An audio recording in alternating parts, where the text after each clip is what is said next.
السلام علیکم viewers, welcome to my channel Info Mind. Viewers, آج کی ویڈیو میں بات کروں گا ایک بہت ہی عظیم انسان کے بارے میں جنہیں پوری دنیا عبدالستار ایدھی کے نام سے جانتی ہے۔ عبدالستار ایدھی 28 جولائی 1928 کو گجرات میں ایک میمن خاندان میں پیدا ہوئے۔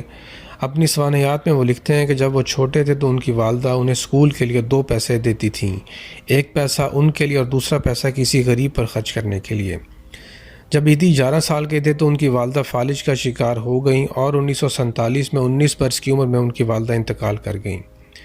بیماری کے دوران ان کی والدہ کی خدمت کے جذبے نے انہیں اس چیز پر مجبور کیا کہ وہ بوڑھوں اور مفلوجوں کے لیے نگہداشت کا کوئی نظام بنائیں۔ اسی سال کے آخر میں تقسیم ہند کے نتیجے میں ایدھی اور ان کا پورا خاندان پاکستان منتقل ہو گئے۔ یہاں پر انہوں نے کراچی میں رہائش اختیار کی۔ ابتدا میں ایدھی نے اسٹریٹ فروش کی حیثیت سے شروعات کی اور بعد میں کپڑا فروخت کرنے والے کمیشن ایجنٹ کے طور پر کام کیا۔ کچھ سالوں بعد انہوں نے اپنی برادری کی ہی مدد سے ایک مفت ڈسپنسری قائم کر کے اپنی سماجی خدمات کا باقاعدہ آغاز کیا۔ پاکستان میں صحت کی دیکھ بھال کے شعبے کے قیام اور بہتری کے لیے عبدالستار ایدھی کے ویژن نے انہیں ایدھی ٹرسٹ کے نام سے لوگوں کے لیے فلاحی ٹرسٹ قائم کرنے کے قابل بنایا۔ عوامی فنڈنگ کی مدد سے ایدھی ٹرسٹ 2 لاکھ روپے جمع کرنے میں کامیاب رہی۔ اس اعتماد کو ایدھی نے دیگر طبی شعبوں تک بڑھایا اور سخت محنت سے ایک ایمرجنسی ایمبولینس سروس قائم کی۔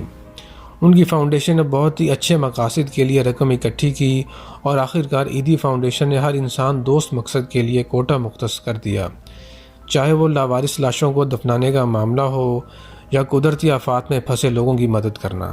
1948 میں 20 سال کی عمر میں ایدھی نے ایک رضاکار کی حیثیت سے میمن چیریٹی میں شمولیت اختیار کی۔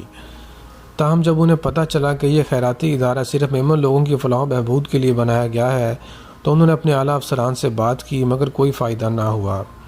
اس پر انہیں خدشہ ظاہر ہو گیا کہ میمن برادری جوابی کارروائی کرے گی اور ان کے موقف کی وجہ سے انہیں قتل بھی کیا جا سکتا ہے، لہٰذا انہوں نے حفاظت اور علم دونوں کی تلاش میں ملک چھوڑ دیا۔ ایدھی نے یورپ کا سفر کیا اور چندہ مانگ کر روم کے راستے لندن پہنچے۔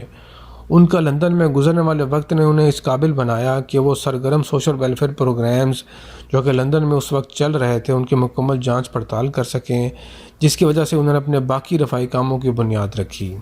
انہوں نے 2009 میں ایک انٹرویو کے دوران ایک امریکی ریڈیو کو بتایا کہ کراچی کے فٹ پاتھ پر لوگ پڑے ہوئے تھے، کراچی میں فلو پھیل گیا تھا اور ان کا علاج کرنے والا کوئی نہیں تھا، لہٰذا میں نے بینچ لگائے اور میڈیکل طلباء کو رضاکارانہ طور پر آمادہ کیا۔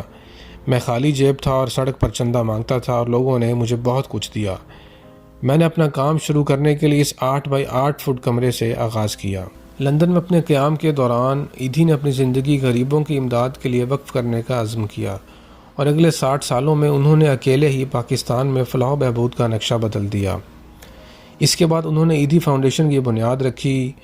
ان کا پہلے قائم شدہ ویلفیئر ٹرسٹ جسے ایدھی ٹرسٹ کا نام دیا گیا تھا اسے 5000 روپے کی ابتدائی رقم سے دوبارہ شروع کیا گیا اور بعد میں اس ٹرسٹ کا نام ان کی اہلیہ کے نام بلقیس ایدھی ٹرسٹ رکھ دیا گیا۔ وہ آج بھی غریبوں کے سرپرست اور نجات دہندہ کے طور پر بڑے پیمانے پر لوگ ان کا احترام کرتے ہیں۔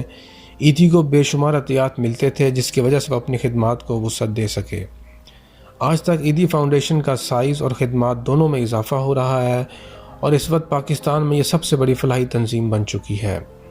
اپنے قیام کے بعد سے ایدھی فاؤنڈیشن نے آج تک 20,000 سے زیادہ بے گھر بچوں کو سنبھالا، 50,000 سے زیادہ یتیموں کی بحالی کی اور 40,000 سے زیادہ نرسوں کی تربیت کی۔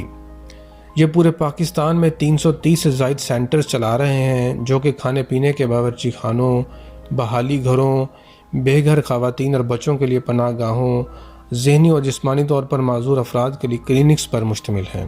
ایدھی فاؤنڈیشن کو مکمل طور پر نجی امداد کے ذریعے مالی معاونت ملتی ہے اور لوگوں کو نسل، مذہب یا حیثیت سے قطع نظر مکمل خدمات پیش کی جاتی ہیں۔ یہ دنیا کی سب سے بڑی رضاکار ایمبولینس سروس جن کی تعداد 1500 سے زیادہ ہے بھی چلا رہے ہیں جو کہ 24 گھنٹے ہنگامی خدمات پیش کرتے ہیں۔ یہ منشیات کے عادی افراد کے لیے مفت نرسنگ ہومز، یتیم خانے، کلینک، خواتین کی پناہ گاہیں اور بحالی مراکز بھی چلا رہے ہیں۔ پورے جنوبی ایشیا میں اپنے مرکزی دفاتر کے علاوہ ایدھی فاؤنڈیشن نے مشرق وسطیٰ، افریقہ، مشرقی یورپ اور امریکہ میں بھی امدادی کارروائیاں کی ہیں۔ 2005 میں امریکہ میں آئے ایک طوفان کے لیے فاؤنڈیشن نے امدادی سرگرمیوں کے لیے 1 لاکھ امریکن ڈالر عطیہ کیے۔ فاؤنڈیشن کے امریکہ، برطانیہ، متحدہ عرب امارات، کینیڈا، آسٹریلیا، نیپال، بنگلہ دیش، ہندوستان اور جاپان میں بھی بین الاقوامی ہیڈ آفیسز موجود ہیں۔ ان کا موازنہ ان کی معاشرتی خدمات کی وجہ سے 1990 میں انڈیا ٹوڈے نے مدر ٹریسا کے ساتھ کیا، اور BBC نے لکھا کہ انہیں پاکستان کی سب سے معزز شخصیت سمجھا جاتا تھا اور کچھ لوگ انہیں ولی بھی سمجھتے تھے۔ 2014 میں اس فاؤنڈیشن سے تقریباً 5 لاکھ امریکی ڈالرز لوٹ لیے گئے تھے، اور متحدہ قومی موومنٹ جیسی سیکولر سیاسی جماعتوں نے ایدھی فاؤنڈیشن کو تنقید کا نشانہ بنایا۔ 25 جون 2013 کو ایدھی گردوں کے عارضے کی وجہ سے ہسپتال میں داخل ہوئے۔ بعد میں وینٹی لیٹر پر رکھنے کے بعد گردوں کی مکمل خرابی کی وجہ سے 8 جولائی 2016 کو 88 سال کی عمر میں انتقال کر گئے۔ ان کی آخری خواہش یہی تھی کہ ان کے اعضاء کو ضرورت مندوں کے استعمال کے لیے عطیہ کر دیا جائے، لیکن ان کے صحت خرابی کی وجہ سے صرف ان کی آنکھیں ہی عطیہ کی جا سکیں۔ انہیں کراچی کے ایدھی گاؤں میں سپرد خاک کیا گیا۔ عبدالستار ایدھی پاکستان میں اینجل آف مرسی کے نام سے جانے جاتے تھے اور پاکستان کی سب سے معزز شخصیت تھے۔ 2013 میں ایک امریکی اخبار نے لکھا کہ عبدالستار ایدھی دنیا کی سب سے بڑی انسان دوست شخصیت ہیں۔ عبدالستار ایدھی کو اپنے کام کی وجہ سے بہت سے اعزازات سے نوازا گیا، جن میں نمایاں کچھ یہ ہیں: گاندھی پیس ایوارڈ، احمدیہ مسلم پیس پرائز اور یونیسکو مدن جیت سنگھ پرائز۔ عبدالستار ایدھی پاکستان کی تیسری شخصیت بنے جنہیں قائد اعظم محمد علی جناح اور جنرل ضیاء الحق کے بعد مکمل فوجی اعزاز اور 21 توپوں کی سلامی کے ساتھ سپرد خاک کیا گیا۔ ویورز، امید کرتا ہوں کہ آپ کو میری یہ ویڈیو پسند آئی ہوگی۔ ہمارے چینل کو سبسکرائب کرنا مت بھولیے گا اور بیل آئیکن پر لازمی کلک کیجیے گا تاکہ آپ کو ہماری لیٹسٹ ویڈیوز بر وقت ملتی رہیں۔